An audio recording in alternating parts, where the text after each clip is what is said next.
con bố tôi này. Hồ chết. Tôi tin muốn.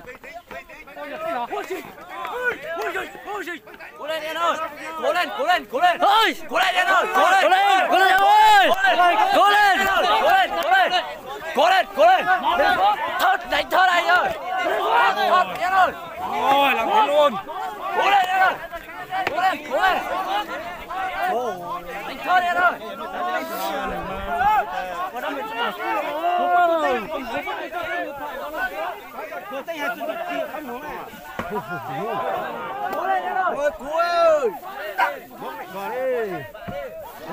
Mau đi em ơi, đánh thớt đi.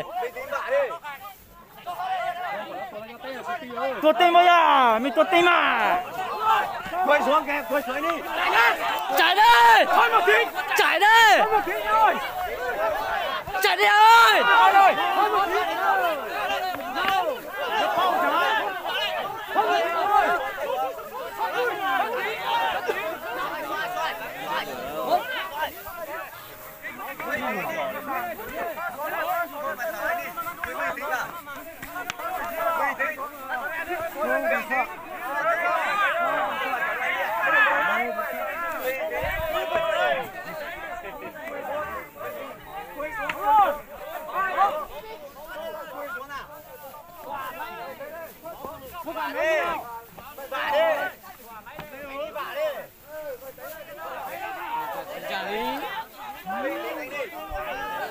Cái sao mà tôi này chạy xe nữa. Xuống lên. Thôi.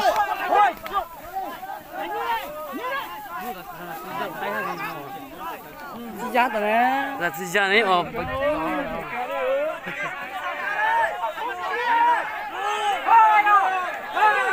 Chạy đi.